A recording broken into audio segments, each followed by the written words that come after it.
everyone, and welcome to episode 12 of Mythicast. Mythicast is part of the Constructed Criticism Always Improving family, and today we have a very special guest. KanyeBest, how you doing today? I'm doing pretty good. I just got back from the gym. Pretty good shoulders day. I have long maintained that if there was a combination like upper body workout and Magic the Gathering competition analogous to chess boxing, I'd be probably like a first pick. But as is, I'm like very mediocre at both when compared to the best. Yeah, chess boxing, a unique concept. I think if you did powerlifting Magic, right, there might be a future in that. Right. Like I think it would be pretty much just me, and that would by default make me the best at it. Right. You'd also be the worst at it though, so it kind of goes both ways. Yeah, right. Yeah. What a Yeah. So I need to preface this podcast with something because Kanye throughout this podcast is going to try to convince you he is not a good Magic player. And to all of our listeners, I want you to disregard him. Kanye is a great Magic player. He has a lot of insights about the game. But Kanye, I see you stream, even though your streams are for some reason in the middle of the night for me. But Kanye, I don't know a whole lot about you in terms of your relationship with Magic. So Kanye, when did you start playing Magic the Gathering? I first picked up a Magic card outside of my local community center. It was lying on the ground, and it was a Thunderscape Battle Mage. The red, it was the red one from like Invasion Block. It's like a dude in all red armor with two axes. I want to say it was that guy. Honestly, I would have to Google it. I'm pretty sure. I'm Googling it right now. Yeah, I'm actually curious. You didn't save the card. It's not like a keepsake. No, God, no. Right next to your Fandom Legends trophy, it's not there? Good Lord, no. It is. It's from Plane Shift. Okay. And it is that card, I believe. Yeah, Thunderscape Battle Mage. It's like a dude in red armor with a black axe and a green axe, which is because it has kicker from both of those colors, and they weren't really very subtle with like how they illustrated that back then. Yeah, that was the first card I ever picked up. Okay.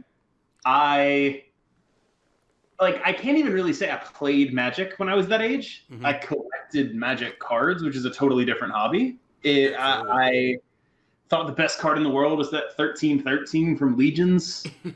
I had like a Phyrexian Dreadnought, which was the second best card in the world because it was a 12/12, and like my friends would whip the crap out of me because they were playing like even like slightly real decks, and I was playing Hypnox, and I was really into the lore actually. That is interesting. Did you read the books? Because I know they put out books. I still have them at my house somewhere. Like I guess you would say my parents' house, but like at the house that I lived in at the time. There's still probably like every Magic novel through Mirrodin, I would guess. Okay, so that's interesting. But Kanye, I know for me, right, I started playing around the same time, at least for a little. My favorite card was Chromat because it was all 5 colors, and I thought that was the greatest thing in the world. Trying to cast it with basics, I think I did it exactly once, but it was awesome when it happened. But I stopped playing Magic for a long time after that initial period. Did you kind of have the same relationship where you kind of stopped for... Yeah, basically somewhere along the line, I stopped playing at that age. Like I remember cards from Kamigawa from like summer camp, right? Like I remember Kanda, Lord of Eiganjo, who was incredible because he was indestructible, right? Best ability ever. And I got back into it much later in life around Scar's Zendikar block, when a bunch of my friend group just started picking up cards, and I was like, oh, I have all these old cards. And one of my friends ended up becoming, I don't know exactly how you'd describe it, but he was pretty good.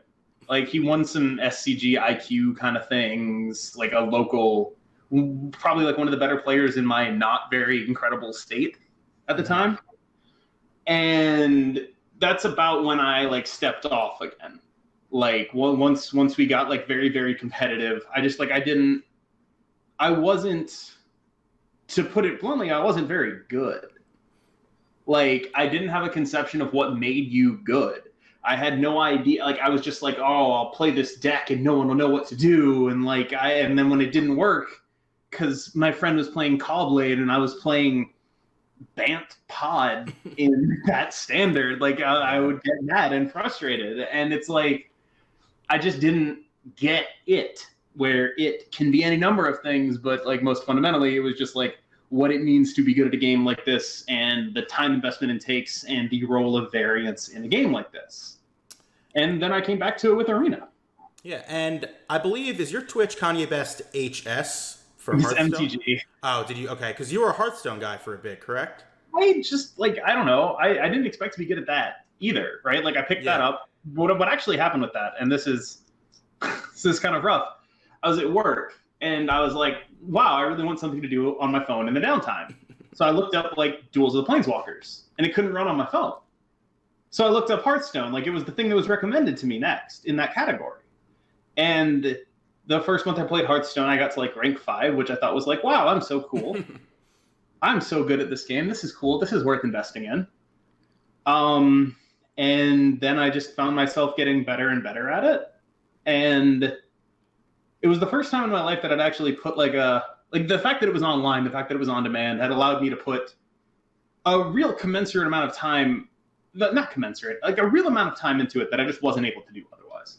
Yeah. And then I feel like the first time I heard your name was when you hit rank 1. I think it was Luke's mono red deck at Ravnica Allegiance Standard. Is that kind of when you decided that, Magic was now the game that you wanted to take seriously? Because you've won Fandom Legends, you stream. Is that kind of the turning point for you when you hit that rank 1? You're like, I can maybe do this?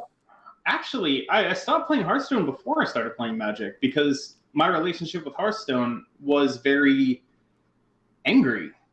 Like, it was just a game that made me angry. No matter how okay I was at it, I wasn't good enough.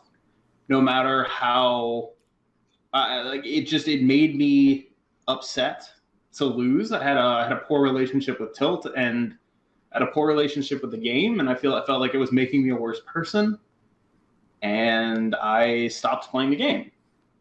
And I was in the competitive Hearthstone Discord server where Yeoman5 was a moderator. Mm-hmm. And Arena came out, and there was like some minor buzz, and I kind of got into it. And Yeoman was like, I was like, where do I go to get good? And Yeoman was a moderator of our Spikes, and he pointed me there. And then he said, but if you really want to get good, you go to the Game Podcast Discord. And as someone who's been a member of that Discord for almost a year now, I feel like that is definitely one of the better resources out there. It's just, you have some of the best players just dropping in, like Autumn Burchett casually dropping advice on like deck selection and, mental aspects of the game. It's such a huge resource because they take things that are so difficult for at least me to conceptualize and verbalize, and they just say it in such an eloquent way, and you're like, oh, of course. How did I not think of it that way? And there's like those little level up moments in places like that. So Kanye, do you consider Magic a hobby, or is it something more than that for you right now? I think that's not really where I don't really classify it in those terms, right? I think the community is something that's very important to me. A lot of the friends that I've made are very important to me. I think the game itself is not secondary, like it's a competitive outlet, and I really enjoy it. And I'm apparently adept enough to trick people into thinking that I'm good at it. And yes. I don't know. I think definitionally it would be a hobby, but it's obviously something I would want to turn into a career. And I have sort of plans in that area with regards to like more streaming, more writing, that kind of thing. But as a person, I tend to struggle with the idea that I am someone who deserves these things, who deserves to be a streamer, who deserves to be a writer, who deserves to have attention paid to them, who deserves to make money off of something they love doing. That's something I've always really struggled with, just as a human being. And so it's often hard for me to get past the hobby stage of it because the hobby stage is so much safer. I don't have to put myself out there as much if I keep treating it as a hobby. I think, that's a totally reasonable and very adult stance to take on it. And I guess it's one of those things where if it happens, it happens. So, you mentioned it a little bit earlier. Do you see if this becomes a professional thing, it'd be more on the content creation side than the playing the game and like the MPL side? Oh yeah, absolutely. First of all, I'm just nowhere near good enough to be in the MPL. Like let's start that one right there. Like they are some of the most intelligent people I've ever met. The few I've had the pleasure of interacting with are just some of the most pleasant and incredible people that I've ever met. And so let's start there, because I have been playing Magic competitively for roughly 11 months, probably less, right? Like my first actual competitive event was the first MCQW. Yeah. And Do you want to go into that a little bit in terms of just how that went for you? Because I know it was heartbreakingly close. Maybe we can even get into that kind of a sidebar. Because I'm curious how you handled that.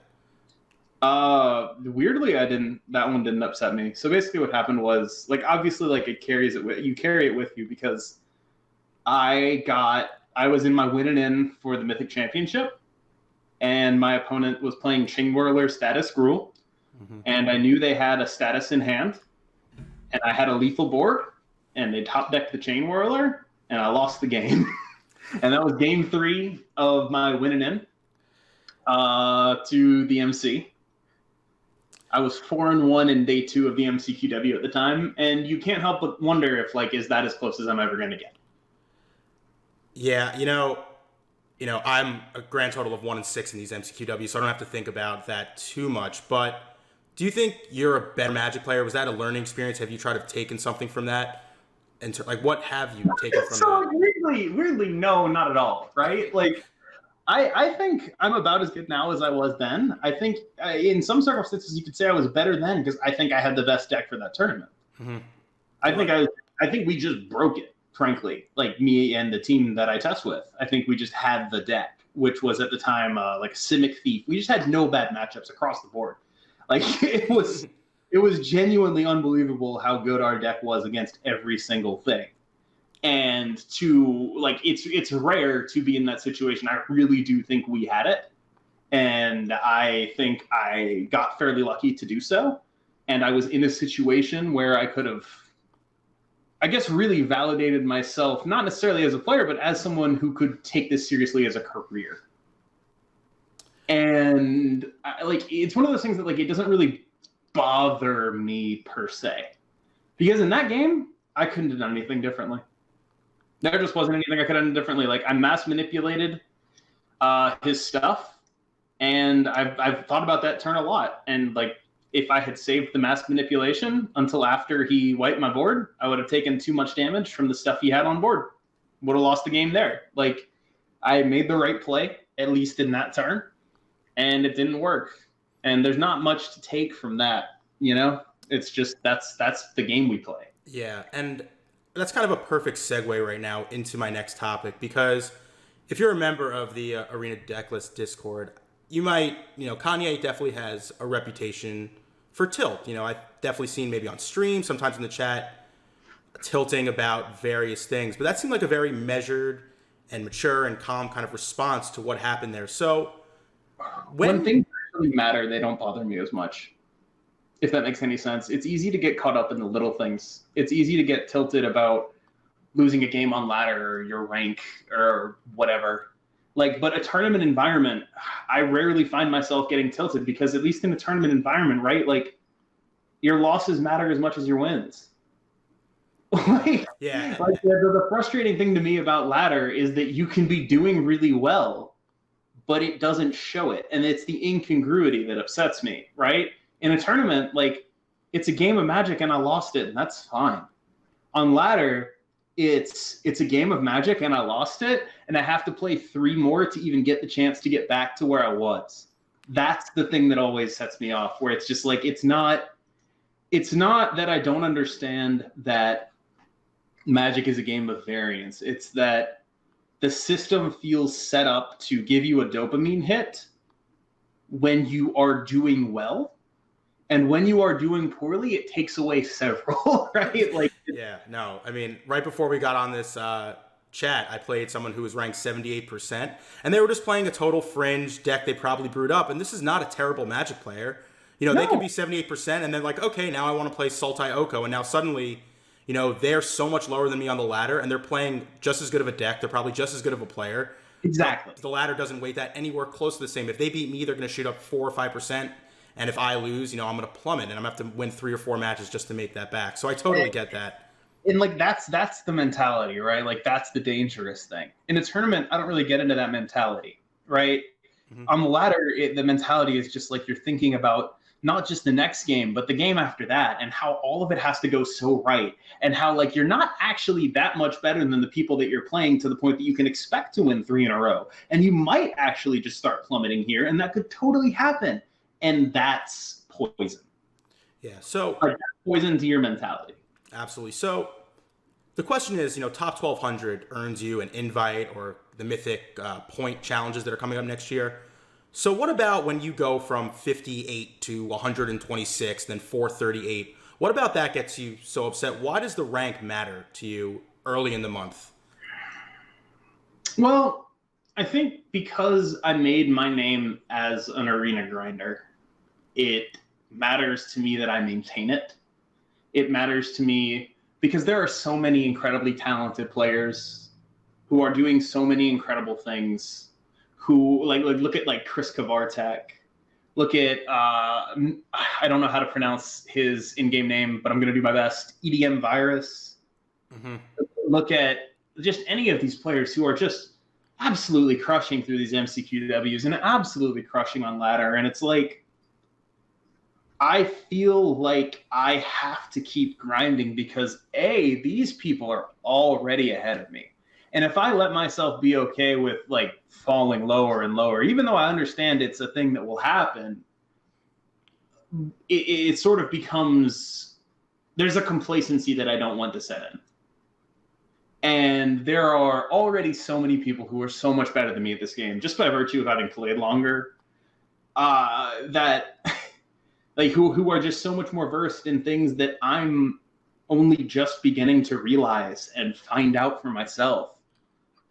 And there are so many people who are trying harder, and you have to, like, I feel like I have to be one of those people that tries as hard as he can if I want to succeed at this at all. Yeah. So you obviously play a lot of Magic, but what else do you do to try to improve yourself as a player? Is it watching the best players stream? Are you consuming articles? How do you try to get better outside of playing matches of Magic the Gathering? Well, what's weird is like I tend to not consume much Magic strategy content, if at all. Mm-hmm. It's not that I don't. I'm trying to think of the right way to phrase this, because it's not that I think it's not useful. I do spend a lot of time watching players stream, right? Like I think probably one of the reasons I ended up decent, I spent a lot of time in John Rolfe's Twitch chat when he was streaming to like 30 people, and Christian Hauck, same thing. And like I remember one of the first very validating things that happened to me was I ran into Rolfe on the ladder and we played a mirror and I beat him, and he said I played it really, really well. And like this was before I hit rank 1, this was before any of that. It was actually the month I ended up hitting rank 1. Mm-hmm. It was just like there for a while there was this sort of almost, I don't know, golden age of learning, I would say, where like half the MPL was streaming to like 20 people. And it was the most underutilized resource I think I've ever seen. Like, you had, I don't know, 5 to 10 of the 50 best players in the game who were just there. And you could just be like, yo, why'd you do this? Yo, what's up with that? Like, how did you X? Why did you Y? Why are you making this decision? Why are you making that decision? You could just do that. And now, of course, like streaming is bigger and everyone is like more, you can still do that though. Like you can still just go into Chowkster's chat. He's not very good at reading chat. God bless. But you can still do it. I feel like he's one of those, I see him streaming and there's like not that many people in there. And when you watch him, he just explains every play that so clearly, and just his lines he takes are so unconventional. But you see him 4 or 5 turns later, like, oh, well, he would have lost if he didn't do that on turn 3. And it's just, it's absolutely bonkers. I don't know. I think my fundamental philosophy is there's a point at which playing Magic is less useful than thinking about it, but that point is much farther off than people like to think, right? The reason I talk about how I'm not very good is because I know how much there is not to know. And it's to get to where I am, all you have to do is play a lot. I believe that. Like, if you want to be as good as KanyeBest, famous Magic streamer, all you have to do is play a lot. That's it. If you want to get better, that's where you have to like start really, really like actually actively learning. That's what I'm in the process of doing right now, right? Like, yeah. Sorry. I was gonna say sorry. Like, I think for a lot of people though that are listening to this, they might not like. Can you give an example of something that you've actively thought about that has made you a better player? Was it like a deck building choice conceptually? Was it a type of pattern you saw in certain matches over and over? What does that look like for you? This not just playing, but what does this like next level thinking that helps you improve look like, or theoretically look like, even if you haven't quite done it yet in practice? It's sort of just understanding probability in a way that is not intrinsic, right? Like, one of the things that really stuck with me was I spent like an hour and a half testing a matchup with Javier Dominguez like 3 months ago. It was like mono red versus elementals, like the first week of M20 standard. Mm-hmm. And I said something to the effect of like, yeah, but if you don't have Steamkin Frenzy, you just don't win the game. And he was like, yeah, but you run those cards in your deck.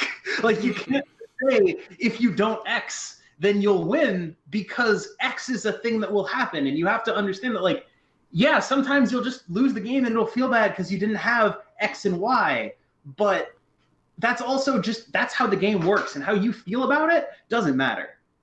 Like, what it feels like to lose a game is mono red when your opponent just plays like Lenore Elf into the 1/1 Risen Reef into the 5/6. Like, yeah, no, that feels bad. You couldn't have done anything about it. Get over it and play the next game, because you get to do the same kind of thing. And it's this sort of probabilistic understanding of the game that I just didn't get or understand.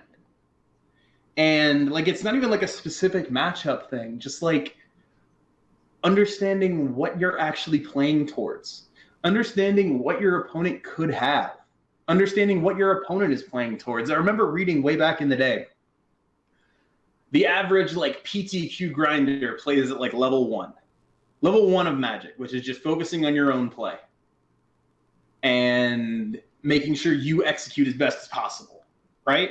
Mm-hmm. And then you talk about everyone better than a PTQ grinder is at level 2 or above. Reading your opponent. Not reading your opponent necessarily, but understanding their ranges. Yeah? Yeah, absolutely. I think I read the same article somewhere, because yeah, that was a big level up type article too. Like, oh yeah, they have cards in their hand also. I should probably care about those. And I'm still level 1, I think. Like, I branch into level 2 sometimes, but the point is that like there are roughly infinite levels beyond that. And that seems intimidating, but I think the big thing is just like you genuinely do have to keep it simpler, where it's like, yeah, sometimes you won't have Steamkin and Frenzy, and you'll lose those games because you have to kill their creatures and you have to like also kill them.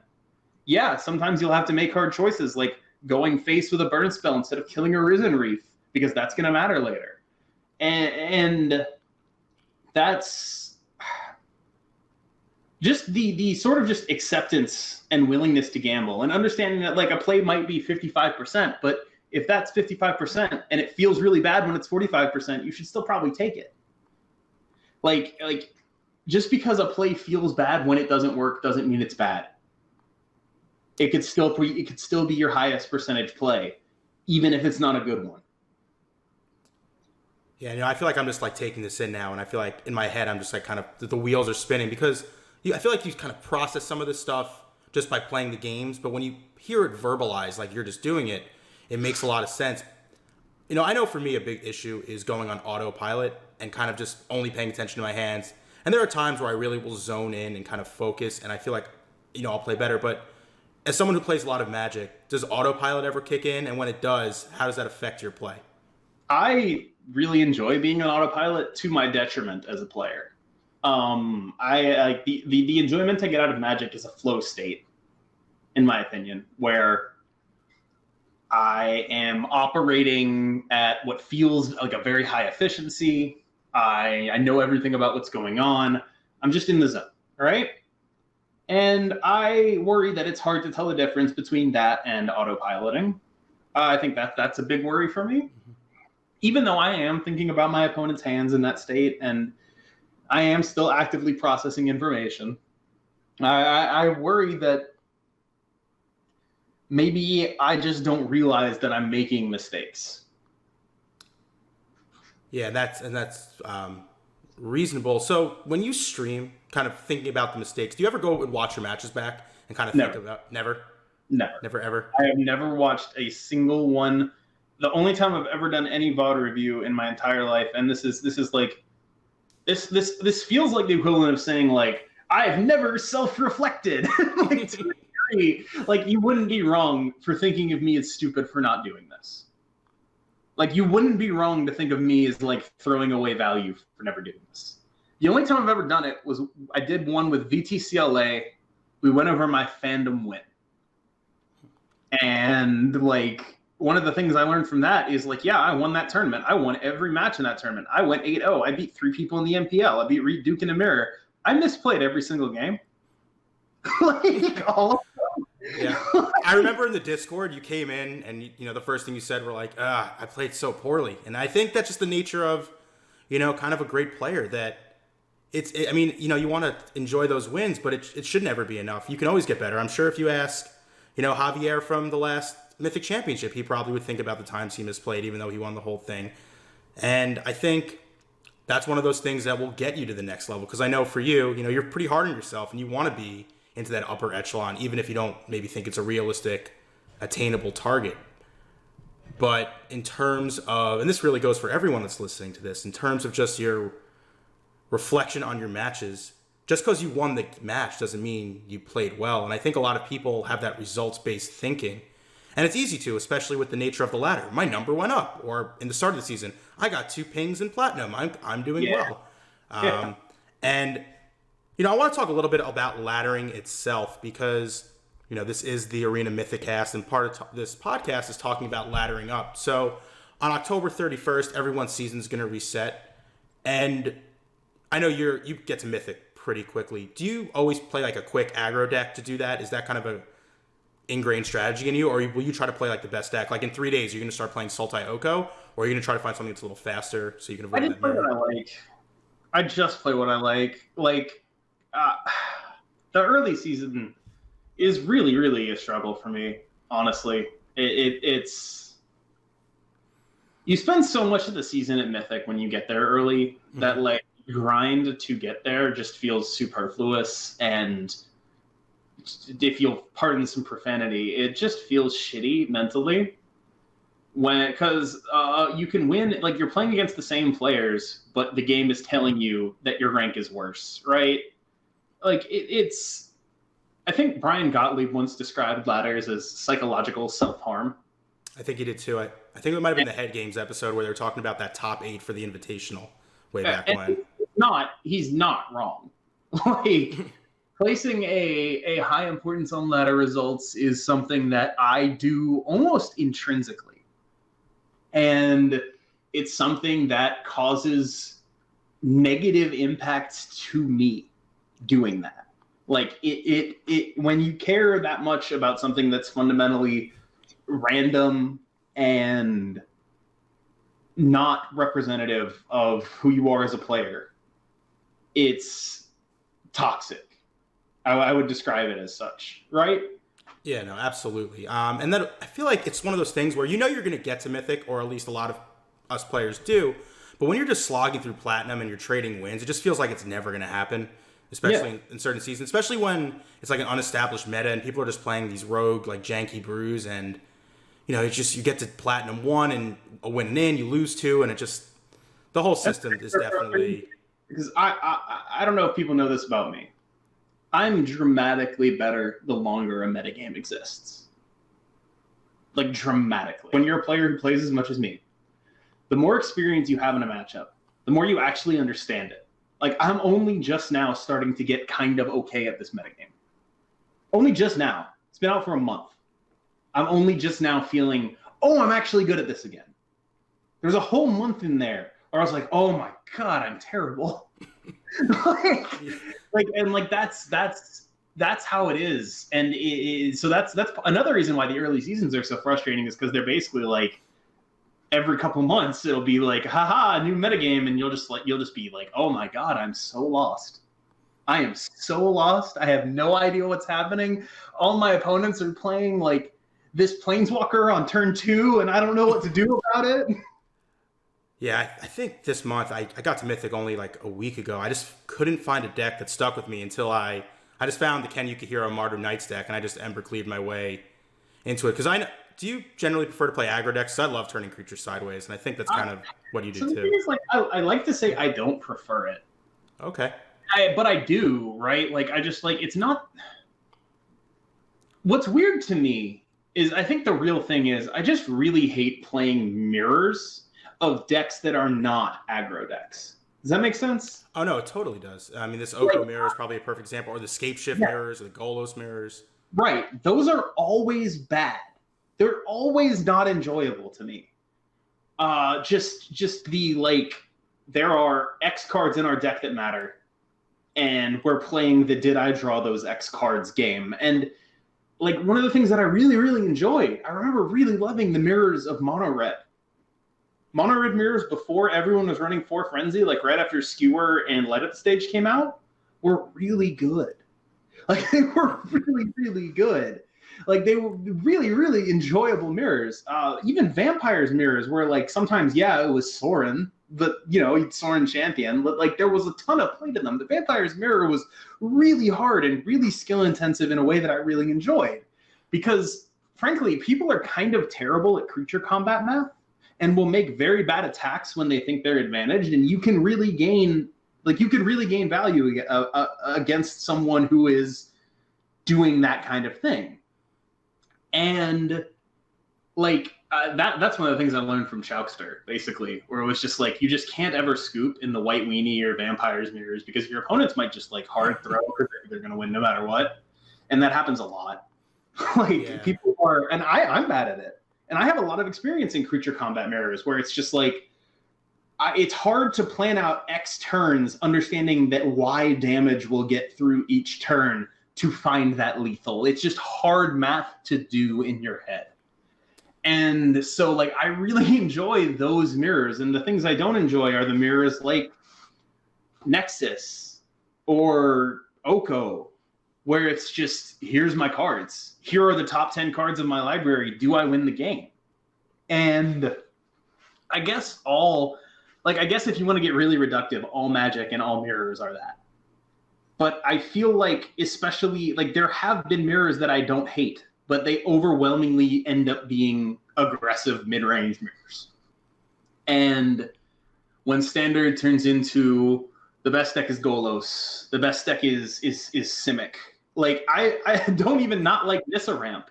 I played Nissa Ramp at the MCQW. I played Nissa Ramp in my first fandom. I love it. I just don't like playing the mirror.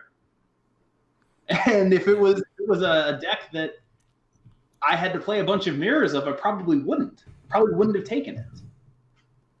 And it's just, I feel like I focus on playing things that I enjoy. And that's not necessarily aggro. It does tend to lean proactive, but like, actually, my favorite archetype of all time is like blue-white controlled tempo. Like my favorite archetype of all time is like end of your turn, Blue Sun Zenith, draw a bunch of cards. Like, that's actually, those decks just aren't viable, right? Like, they just don't exist. Yeah, with the notable exception of Wafo Tapa and EDM Virus, and I think Andre Strasky were playing like variants of this blue-white Teferi shell that I do really desperately want to try, but I am very afraid is bad. But EDM Virus, I mean, he qualified for the MC with it. Incredible player. Yeah, no, I actually yesterday gave that deck a shot, and it did not go well. It did not go well. You know. And I somehow played a mirror. Like, it was the last match before bed. This will hopefully be quick. And then, 45 minutes later, just first type of thing. I don't know how he went 15-0 with that deck, but props He to didn't him. go 15-0, did he? I thought he did go 50. 4-2 or 10-0. Oh, maybe he went 10-0 day one and then okay, that makes sense. So 10-0, 10-0, 4-3, I think, because that would be who gets in on tie breaks. No, 10-0, yeah, 10-0, 5-2 would be. Okay. Yeah. No, I think you get dropped when you hit 5 wins though. No, but like at the last, there's 7 rounds. Oh, so if he was 4-2, okay, right. All right, cool. So I do want to get to the MCQW and talk about your deck when I say your deck, I know you worked with a lot of people on that deck, and I know you want to give them credit. But before we do that, though, I know your deck did not contain Oko. But if you're looking to try a new format out, such as Pioneer, or you want to see how Oko is in Modern, we have a great sponsor, MTGOtraders.com, that can get you all of the Magic Online cards you need, whether it's for Legacy, Modern, Pauper, Vintage even. Whatever you want to play, MTGO Traders will have the cards for you. And their sister site, Pure MTGO, where you can not only find the link to this video, but all sorts of great Magic the Gathering content. But Kanye, you did not play Oko. No. You and your team came up with half of my team. Sure. You and half of your team came up with a green-black Knights. I've called it green-black favor because it seems like Curry favor with the Lucky Clovers is really kind of a big piece of this. Cool.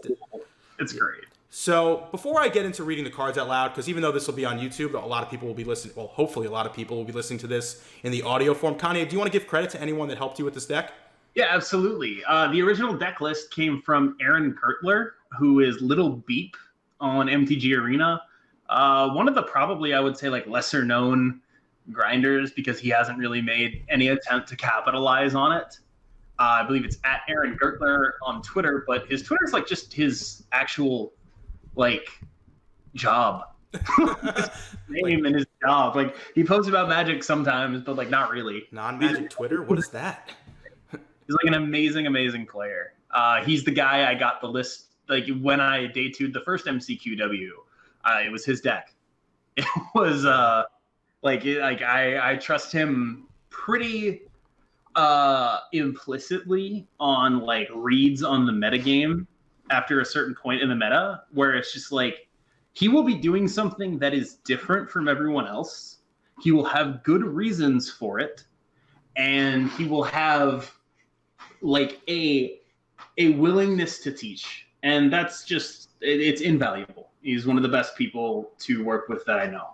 And the other person I worked with was Shoop, the ex-Hearthstone pro, who is a friend of mine, and we ended up tuning the deck together through a couple MTGO leagues and some duos on ladder, and just sort of messing around with that. He ended up also going 5-2. Aaron couldn't compete at the MCQW because he wasn't in town, which sucks because I'm almost positive he would have day two.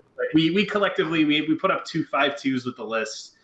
I know for a fact I misplayed one of my losses and got ruthlessly unlucky in another one. And I feel like I frankly underperformed how good the deck was. Like I genuinely think the Lucky Clover addition to the deck is not a joke and is actively good. Well, for those of the people that are not watching this on YouTube, let me just read out the deck list real quick, and then we'll get into some key cards. So we have 4 Edgewall Innkeeper, 4 Foulmire Knight, a Knight of the Ebon Legion, or 2 Knight of the Ebon Legion, excuse me. We have 3 Blacklands Paragons, 4 Order of Midnight, 4 Smitten Swordmaster, 4 Midnight Reaper, 4 Murderous Rider, 4 Lucky Clover, 4 Once Upon a Time. And then we look at the mana base, we have, I believe that is 10 Swamps, 2 Fabled Passages, 4 Forests, 4 Overgrown Tomb, 2 Temple of Malady, and a Castle Locthwain. And then in our sideboard, we have 4 Duress, 2 Assassin's Trophy, 2 Massacre Girl, 4 Noxious Grasp, and 3 Legion's End. So, Kanye, you alluded a little bit to Lucky Clover kind of being the key addition to make this deck a little different than the other adventure decks. What about Lucky Clover makes this deck tick? Well, there are a lot of decks that are focused right now on just firing out a nut draw of like, haha, Oko Nissa, I got you now. And like doubling Murderous Rider is basically unbeatable against those decks. Like it's just not a thing they are prepared to beat. I was on the draw twice against Jamie Topples, or someone whose username was exactly the same as Jamie Topples. I'm not sure which.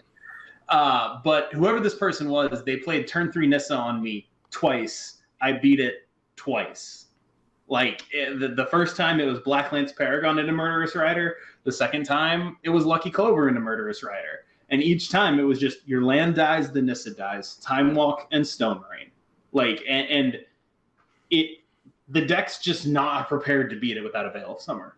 It's just not. Like there are not, the Oko decks just are not able to deal with that without a radical alteration of game plan, which they are capable of.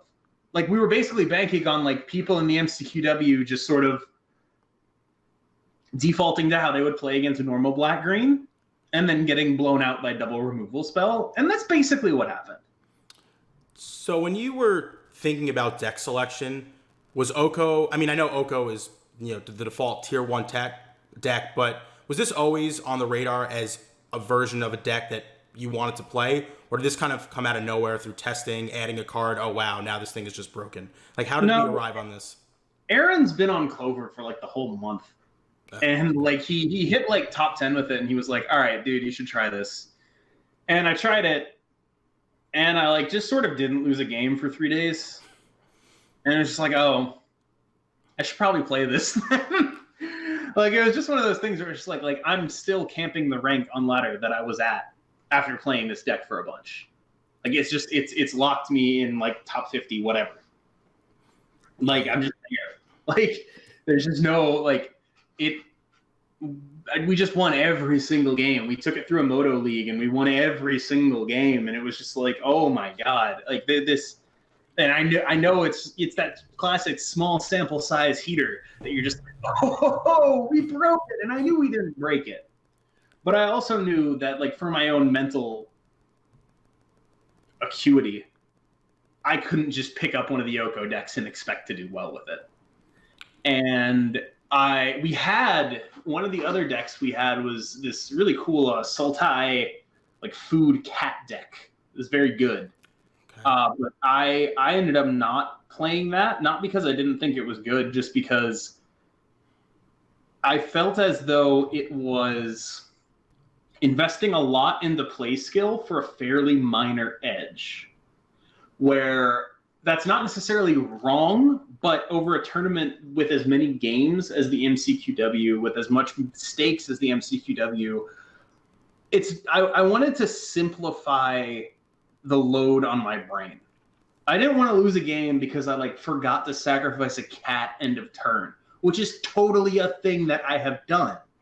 And it was just like, I just didn't want to do that. I couldn't talk myself into playing the deck that we thought was like 50x% in the mirror, but needed to be played at 100% efficiency all the time. And I couldn't talk myself into that. And then once this deck popped up, and I just like we just none of us could lose with it ever.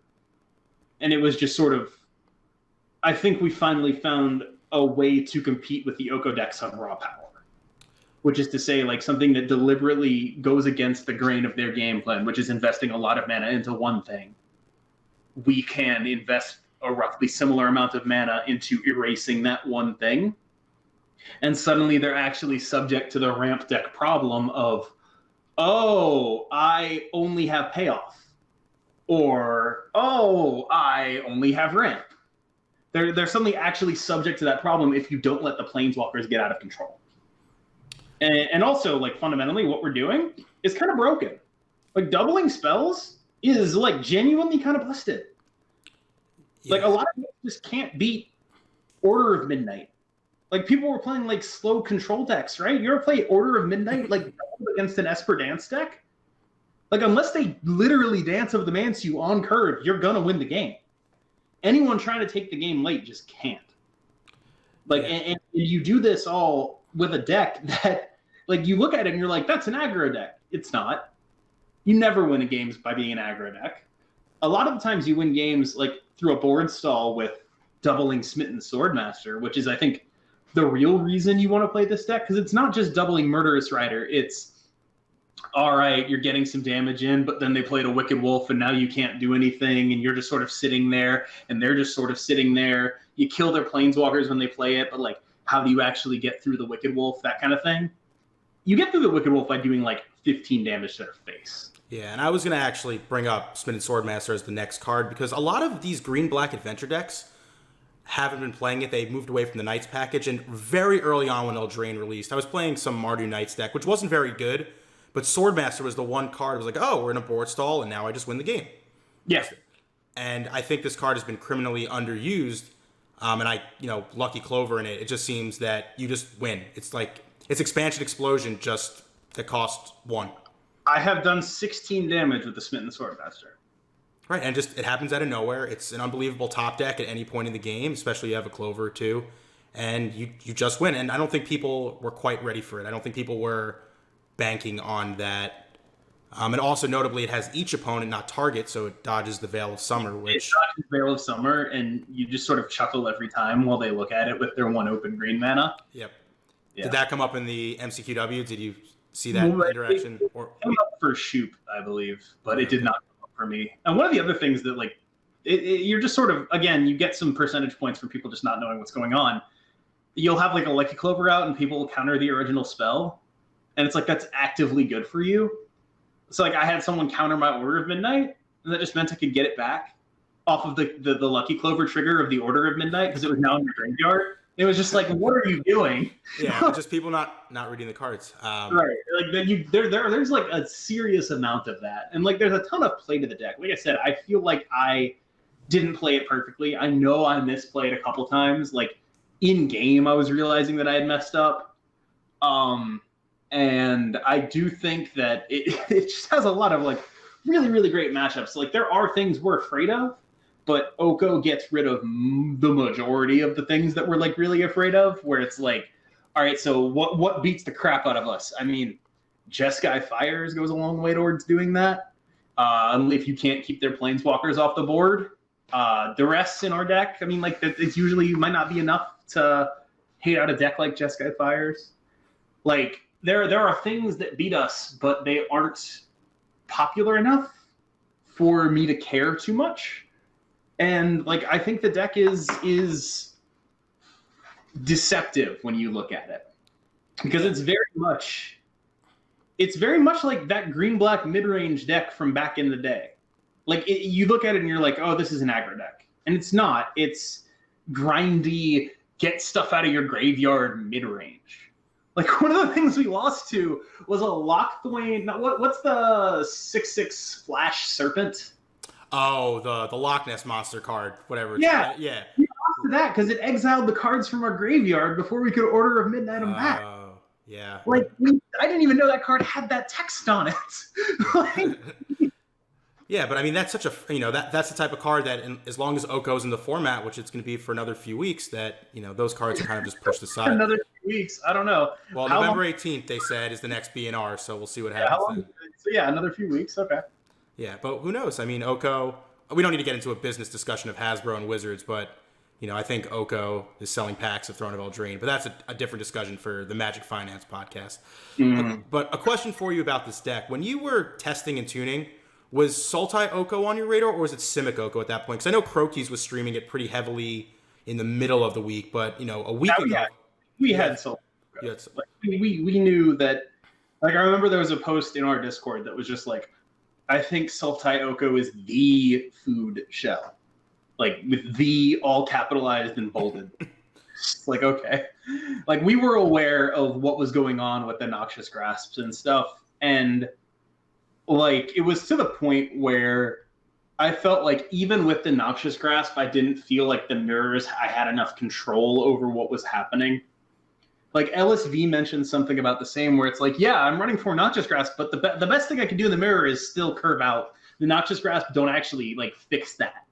And and the Noxious Grasps, like, they just didn't do enough to make me want to opt into X rounds of Oko mirrors. And again, that's a weakness of mine. Like, as a player, I have to get better at understanding when I should just play the best deck. And when I should just, like, if we had that deck, it's probably a mistake not to play it, right? But, like, I don't know. Like, I think I default a lot to making sure I enjoy the experience of playing Magic the Gathering. And while that may be a weakness, it's also what keeps me able to continue going.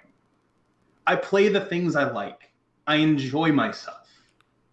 And when I don't do that, that's when I just sort of tilt off into oblivion because I'm not enjoying myself and I'm not winning either. And so like I have to deal with that as like a personality flaw, but also in the short term, I have to deal with that by making sure that I enjoy my tournament experience. And that's what I did. Yeah. I do think we were on pretty much as good of a non-Oko deck as you could make. Like I felt favored against the Mirror. I felt favored against Gruul. I felt at least 50-50 against Oko. Like I felt favored against Green-White. Like that, like I genuinely think that like I know we're favored against the Mirror, the pseudo Mirror, and Green-White. We just I don't know that we're favored against Oko, and I'm not gonna say that we are. I think we are, but everyone thought they had a good Hogak matchup. I'm not gonna be that guy. Like, I'm not going to be here and sit here and be like, yeah, dude, totally. You beat up Oko. Like, I don't know that.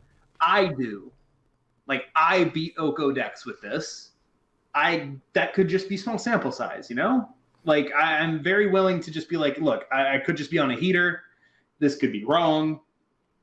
I can't guarantee any kind of results. Also, this deck is really hard. It took me like 10 hours to get to the point where, like, I actually understood what I was doing. And that was what I was going to say. You know, this looks like a deceptively simple list. I'll play Edgewall Innkeeper, then I'll play my Foulmire Knight, and we'll start doing the Green-White Adventure thing where we're trying to bury them in card advantage. But this deck seems like it has a lot of play to it in terms of the grinding and the sequencing and not overextending and all these other things that if you just pick this up and just start playing on the ladder, it might be... You might be playing it wrong. You might be playing it like an aggro deck where it's not, which is why you should be listening to this podcast so you can hear KanyeBest tell you about how to play this deck. Yeah, the actual worst cards in the deck are Knight of the Ebon Legion and Blacklands Paragon, the aggro cards. Like, those are the worst cards in the deck. So I know you posted on Twitter, just there was some flexibility. Have you given much thought to what you would replace Paragon with or Ebon Legion? Is there any sort of changes you'd make going forward if you were to... I believe I listed a bunch of things that I was kind of looking at. Two that stuck out to me, I think. We could just main deck some Noxious Grasps. Like, the format's just in a place where it's like, yeah, we could probably do that. It's a little bit redundant with Clover and Murderous Rider, and I think maybe if we were at the point of main decking Noxious Grasp, what we should probably be doing is looking at removing the Clover. I'm unsure. I worry that it does create an amount of redundancy and change our game plan in a way that makes the Clover less valuable. But I haven't put any actual testing behind that, but that's just my instincts. I also was kind of interested in running Vraska, the Vraska Golgari Queen, and the Elder Spell. Elder Spell. Haven't seen that card in a long time. It's probably bad because of Veil of Summer, right? Right. But like, the best counter spell in the format that's in green, just as Magic should be. Right. Yeah, of course. That card's egregious. Yeah, it's just, one mana Cryptic Command when it's good. I don't know. You want to give me 5 minutes to complain about green, or do you want to just not do that? I mean, I'm down for it. I got nowhere to go. I was thinking about this for a while because it's like there's this confluence of things that make this so ridiculous, right? Where it's not just that Oko is the best Planeswalker ever printed, which he is. Like, we're just going to start there. He is, but that's not the only problem. It's not just that Once Upon a Time and the London Mulligan make it so that you are focused on playing your broken card as soon as possible and you don't actually care about basically anything else in the game. It's not just that. It's not that Nissa is incredible or broken, because frankly she isn't, and I think the people calling for banning her are almost missing the point. Like, yeah, turn 3 Nissa, it's great, it's how you beat mirrors, but it wouldn't solve this problem. The problem is that they created this sort of this.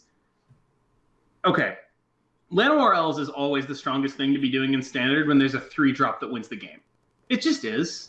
And this Llanowar Elves is, like, better than Llanowar Elves when you play that 3-drop. Yeah.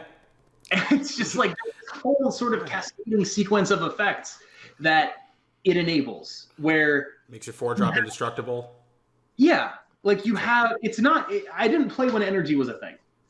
And people keep comparing this to that, and I don't know how accurate that is, because like the way they say it is like, well, these cards on their own weren't that great, and then when you put them together, it was just like, oh my god, there's too much going on here. These cards are great on their own. Like these cards are great. Yes. They're all great.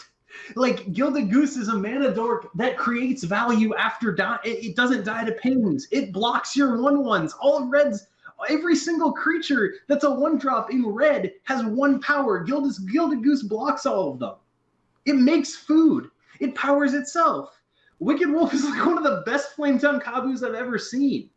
It's like one of the best cards I've ever seen. Oko is the best Planeswalker ever printed. And like there's just like this whole, the color identity of Simic has always been, we don't have removal.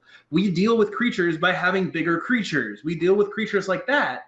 And they gave him Wicked Wolf, and they gave him Voracious Hydra, and suddenly they have removal, and they have the engines, and they have the best cards, and they have Veil of Summer, which is just like its whole own, like, this is not okay, because how else are we supposed to interact with the best Planeswalkers in the format if you're going to say that we can't do that? It's this whole confluence of things. There's like 7 different things that went into this.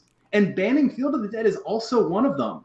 Because if you don't have a way to go over the top of this mid-range deck, you have to be able to be a deck that can go over the top of Nissa and Krasis. And there just aren't decks like that without Field. And it's not like Field was okay. Like, I think that was a good ban. It's just like there's this confluence of factors that has enabled this unbelievable deck to emerge, and I don't necessarily think it's unbeatable. Like, I think we did a good job of beating it, but if they just start main decking Veil of Summer, like, I don't know what we do about that. Like, what if they just turn 3 Anissa, you don't have your Noxious Grasp, they untap into the Veil of Summer, it doesn't matter how many Murderous Riders triggers you have, you're just dead. I mean, I'm main decking Veil now. I have 2 of them in my deck. Croaky's is doing it now, so it's known tech, but as soon as you saw the Noxious Grasp getting main decked, it's just the next natural step is just because everyone's playing this deck. It's ridiculous. It's just like the thing that I think that is most bothersome to me about it is it sort of entirely shatters the color pie in a way that is like deeply frustrating to me as someone who thinks of that as important, where it doesn't feel like a Simic deck, it feels like Cawblade. It feels like you're using Nissa to untap into Veil of Summer and suddenly all the interaction doesn't work, right? Like, it feels like Sword of Feast and Famine. It feels like Jace the Mind Sculptor. It feels like you're this aggro control ramp. You do everything. You do all the things. You have removal spells. You have Oko to make your opponent's creature's text not matter. You have every single thing you could want. You can run like the best aggressive 4-drop in the format in Questing Beast. You run the best 5-drop Planeswalker. Like, you do everything better than everyone else. And it doesn't actually feel like a deck that has flavor, which is weird because it's a food deck. And that sucked. Yeah, I was actually going to bring up just, there are cards like Questing Beast that aren't good enough to get in this deck right now. And when you think about if Questing Beast was in almost every other color, it just, this card was so heavily pushed and people are just like, not good enough for my Oko deck. It just doesn't do what I need it to do. And then, I don't know. I don't want to speculate on bans. I don't think it's productive. But I think right now, when you look at Oko's results this weekend, it won every tournament. Vintage, Legacy, Modern, it won everything. Been out for like 3 weeks. The card has been released for like 3 weeks. There was a ban like a week ago, and we are here. Yeah, and I just think back to Standard last year at this time when Guilds of Ravnica came out, how excited everyone was. They're saying it's like the best Standard in a while, Ravnica Allegiance, and here we are. It was a really good Standard. Like, I loved it. Those were both enjoyable Standards. Like, here's my fundamental theory. Like, the reason those were good Standards, and I feel like people are going to hate this. I feel like people are going to be mad at this. There were viable, but not overpowered, but like strongly tier 1 aggro and over-the-top combo options. Like, there were things that prevented these sort of mid-range, all the best cards in green. You know the Brad Nelson theory, that it's like you should always Yes. be playing range and standard because like when you staple value to green creatures, it's just always the best thing you can be doing, right? Like green 3-drops. That's kind of his thing. Right. Like, the reason that standard was good is because like there was a deck like that, but instead of playing Oko, it was playing Jade Light Ranger. Yeah. Yeah. Like instead of playing like Wicked Wolf, it was playing like Wild Growth Walker. Like that was its anti-aggro. It was playing an end game of Carnage, Tyrant, and Fine Finality, not Nissa and Hydroid Crazy. And there were the same amount of sets in Standard. Yeah, it's when you think about this being a 5-set standard, next summer when the Teferi themed core set comes out, I can't even imagine what's going to be going on. It's going to feel like Modern. I got a hot take for you, dude. Like, I'm actually excited for Teferi themed core set. Like I said, I think Teferi 5 is like genuinely awesome. I think that's a fun design for a planeswalker. It's like a little overpushed, but like, are you guys really like in the context of like 5-mana planeswalkers? Yeah, like he's a little boring, sure, but like I like blue-white having access to just like, here's my dumb engine card because I'm going to draw a card. Like I draw 2 cards a turn and then 1-for-1 you, and like that's fine. I think that's fine. Like as long as the 1-for-1ing isn't entirely on the stack, I think that's a totally fine thing to enable. And that's not a card anymore. Like there are no cards in Standard in blue-white that do that. 0. Yeah, they don't have their finisher anymore, and I know people sometimes hate playing against draw, go, control, but it helps police the format. You don't have some of this. You can't do some of this ridiculous stuff, and with Teferi 3 now, basically making counterspells kind of irrelevant. It's just battle cruiser magic. Yeah, there's like a lot that went into the format being where it is, and the frustrating thing is like, I still genuinely enjoy it. Like I just talked about like, wow, this sucks, and like I don't know how much I actually feel like that. Like I really like playing Magic. Oh yeah, I mean, at the end of the day, right? We're on this podcast. I love Magic, right? You love Magic. Yeah, like I love Magic. I was sleeving up a deck to take to FNM, like because I barely go to like play Paper Magic, but I'm like really into like, what if I just took some bad decks to FNM recently? Like that would be kind of cool. Like a low stakes, like I don't have to be worried about my rank. I can just play like mono blue. Yeah, I went to the Throne of Eldraine pre-release, and I had such a good time. It was just like, this is fun. Like I'm playing with people, and I had a mono blue seal deck, which I didn't realize was a thing, but here we are. Yeah, it's just like I love Magic, and I love Magic Arena, and I love playing Standard Magic the Gathering, and I don't think Oko is unbeatable, and I don't think that anyone should give up, but I get why people are and have.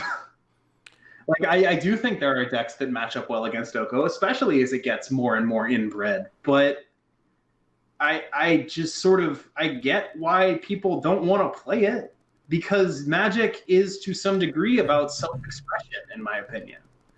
That's why they talk so much about player psychographics and what Magic means to different people, and why it's so cool that the community is full of cosplayers and players of all levels.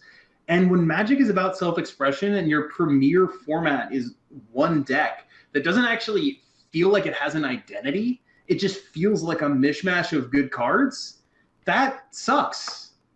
And I get why people are checking out. Like people love doing certain kinds of play styles. People love that. And when none of them are viable because there's this like play style that does everything, you're just sort of out here like, well, how am I supposed to self-express? How am I supposed to self-actualize through the game? And I think that's actually like a thing that Magic has always gotten right, is like, that's what, when you talk about like Richard Garfield, Magic as Garfield intended, that's what he got right, was like Magic as self-expression. That's like what Commander is. It's why Commander is so popular.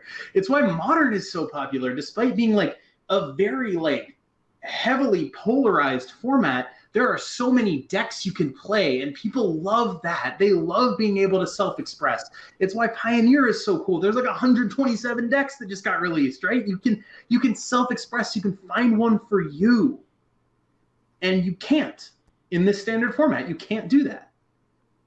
There's one option. And let's say, like, and even if you abstract it a little back and say like, Oko's not unbeatable, you can play green black.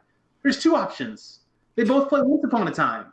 They're both green, and it's just like they're the same. They're not the same deck. They don't play the same, but What if you're like an aristocrats player? What if you just love like playing for increment of value and sacrificing stuff and playing like red and black and white and things like that? What if that's you? What if you're a mono red player? What if you love throwing lightning bolts at people's faces and you can't get through this wall of like 3/3 elks and wicked wolves? Like it's just rough. Like it's just rough because I think to some degree my Magic is about self-expression. I like playing proactive strategies.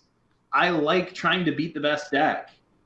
And it's just there's a feel to the game that isn't there when there's just one dominant strategy and it's not something you enjoy. And that's what Golos and Oko were to me. They still are. Like, it's just, these are not decks I enjoy playing. Yeah. And that's fine. But I bet it's like that for other people too. No, I mean, I'm right there with you. You know, I was lucky enough to be asked to play in E-League, and I just wasn't going to play Golos. I should have. I probably should have. I mean, I got rolled by Yeoman. I played Mardu Knights and didn't draw anything. But I agree with you. Magic's a game about self-expression, and you know, even in these high-stakes things, you want to have these decks that are viable, that speak to you. And I kind of feel like I'm in the same spot right now, where I'm playing Sultai Oko. I want to hit top 1,200 this month and all that stuff. But, I mean, I would love to be able to play like a go-wide type aggro strategy. But, you know, I played Green-White Adventures in the MCQW and just got Massacre Girled both matches, and that was really that type of thing. Yeah, dude. It's like the Oko decks teching against each other also teched against their worst matchup in Green-White Adventures. Yeah. You know, in my testing group, we were like, yeah, there's probably gonna be a lot of Sultai, but we saw, you know, Christian Houck play it the night before, and Preddy was high on it, and then it just, you know, Massacre Girl and GG. But you know, this game's about enjoying yourself. That's really what Magic's about. I know there are these high stake matches, but at the end of the day, if you're not enjoying playing Magic, there are plenty of other hobbies out there that are probably a lot cheaper and that will get you enjoyment. So I mean, I don't know. I feel like that's kind of like a downer ending, right? Because like I do love Magic and I do love playing it, and I'm still going to self-express through my deck building or my net decking, however you want to call that. Like, it's not like I'm gonna stop. It's not like and I think we should definitely, you know, end on a higher note in the sense that even though this deck right now is a bit dominant, you know, there's still so many ways you could play Magic, even if you're not loving Standard right now. I mean, you could just play fun decks, and if you lose to Oko, you know, you're playing low-stakes Magic. It's not a big deal. There's so many other formats, but you could try to beat Oko. There could be a Kethis combo out there that no one's found yet that, right, if you're the one who finds it, because, right, that Standard was stalled. It was vampires, and then suddenly it wasn't vampires. Yeah, no, I think that's totally on the table. Like, the format is still new, and I think that's one thing I would say to, like, myself, really, having heard me just talk about that for a little bit, right? Like, it's... the information moves so quickly that we trick ourselves into thinking that the format is solved when it isn't. And like, if you play at high Mythic, it's really not all Oko decks. Like, you'd think, like, everyone's playing Oko. It's like, no, there's like people are playing what they want to play because that's what Magic is about. And so I enjoy.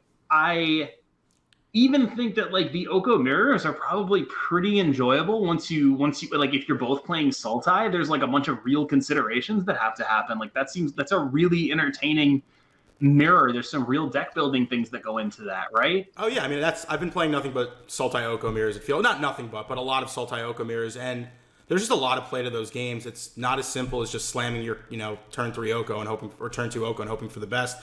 Because now people are playing Mystical Disputes now, like main scene. So you don't really know what people are playing. People have the meta is so inbred now.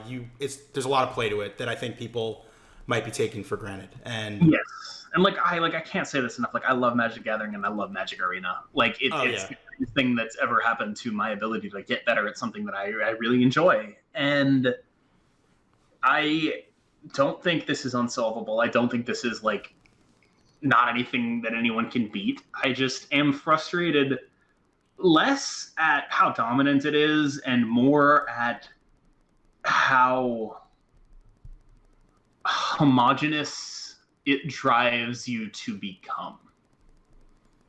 Like, when there are multiple viable decks, you can talk yourself into a lot of things. you can play the one that appeals to you the most. And when that's not there, it's even when it was just Esper and mono red and mono white, right? Like it was still, those decks are drastically different from each other. Like those are really different decks. And you could find different experiences playing them. And the Oko deck is this sort of, it's the monolith from 2001. Like it's just, we're the monkeys dancing in front of the monolith, and it's just there, and it's accelerating the metagame. Like, it's like it's really exciting in one way because like, oh my god, people are main decking Mystical Dispute and Noxious Grasp. That's crazy. That's really cool. Like, how do we abuse that? And there's always that play to it. Like, what if we play like black-red Embercleave? Yeah? Because nothing hits that. Like, you're not playing any of the things that get hit by the color hate cards if you're playing black-red Embercleave instead of like Gruul. You can do that. You can try that. Like, that's one of the things that I wanted to try. Yeah, I mean, I think I played against that this afternoon on the ladder. You know, the person was ranked like 78%, so I really didn't want to lose. But Yikes. But no, thankfully, you know, I pulled it out with Oko. But yeah, people are trying stuff. I think someone will figure it out. There's a Mythic Championship coming up in a couple weeks. I'm curious to see if anyone's got the tech, because I think if someone finds a way to beat Oko reliably, they're going to have a very good tournament if they could reasonably draft well in the first few rounds. Yeah. But, you know, that limited's a whole nother ball game that I'm not really prepared to talk about, because I think I've done 3 drafts in my entire life. Yeah, I feel like I've gone dramatically over time here. Am I wrong? We have a very soft time limit. I'm really just interested in getting great content, and I think, Kanye, you've been an awesome guest. I think we can start winding down here. So where can we find you? Because I think after listening to this, people who don't really know you are going to want to see more of your stuff, hear more from you. Where should we look you up? I hope so. I'm on Twitter at twitter.com/KanyeBestMTG. That's at KanyeBestMTG. That's me. I'm on Twitch. Same URL, twitch.tv/KanyeBestMTG. I'm going to be ramping up streaming fairly soon. Like within the next couple of days, I'm going to try to give it like a serious, like, let's get a schedule, let's get emotes down. I'm unendingly grateful for the people that watch my streams now. Like the viewership is so dramatically higher than I ever expected. And the way I was embraced by the community of like the ladder grinders and pro players who stream late at night has been really, I really am shocked and overwhelmed by it, frankly. Like Brad Nelson tweeted out, like, really impressed with KanyeBest MTG. I remember seeing that tweet. I got excited seeing that tweet. I can only imagine how you felt about it. I was just like, what's going on here? Like, what is that? Like, it's really amazing to me. I just wanted to like shout out first, like everyone in my testing group, and second, like everyone who's been a mentor to me outside of it. So like massive shout outs to God. Like we started with like, I think it was like me, Shoop, Bloody, a friend of mine, Tenacious, a great ladder grinder, and then Luke and Rage and Stargazer. Rage and Stargazer are like ex-Hearthstone people. Luke is Lucas Faley. Yeah? Yeah. And then since then we've added, we also had Aaron, who I've already talked about in there. And then since then we've added VTCLA and X-File MTG, who have just been like, who are just absolute monsters. Felix was our guest last week, and he was awesome to talk with. They are just absolute monsters. It's actually genuinely insane. And I just wanted to shout out like just the people that I think have probably influenced me and my like wins the most. Autumn Burchett is probably the reason I won that Fandom Legends, which is like a big moment, I think, for me. They're one of the best people and best Magic players on the planet, and it is a pleasure to know them. And John Rolfe, I think, was another person who was like pretty instrumental in my development as a player. Christian Hauk, similar. just people that I knew were good and could learn from. Of course, Yeoman 5, Adam Hernandez. I wouldn't be playing Magic without him. Another guest of the podcast, so I think we've had some good guests on here. Wouldn't in a million years be playing Magic without him. And Brian Gottlieb and Jerry Thompson, who created the Discord that allowed me to get better. Like, it's I can't recommend it enough. If you want to get better, you go there and you will. It's Magic. Yeah, it's literally, I feel like my growth as a player has been so great since joining that Discord. Just passively, you just read it and you just see these great players making comments. They're posting links to articles they find helpful, going over like games. It's an amazing resource, and I think that you owe it to yourself as a Magic player to be checking them out. I can't say anything other than that. It's an amazing resource, and I think one of the more important things to me is like it's a very explicitly inclusive one, and Yes. that means a lot to me as a person, because like it's just very important. It's just very important to create spaces where, to put it bluntly, like bullshit isn't tolerated, and that's one of them, and it means a lot to me. Yeah. Well, I can't think of a better note to end on than that. Just a reminder to everyone, wherever you're watching or listening to this, you can find this on YouTube and all major podcast platforms. Once again, we're part of the Constructed Criticism and Always Improving Families. Kanye, thank you for being a guest. You got one more? Sure, Kanye, wrap it up. I wanted to shout out my girlfriend for putting up with me trying to do card games as like a hobby with this amount of time investment. Like, enormous shout out to my girlfriend, who is one of the best people that I know. The real MVP for sure. Yeah. All right. Kanye, thanks so much again. Of course. All righty. Thanks, everyone. We'll see you next week.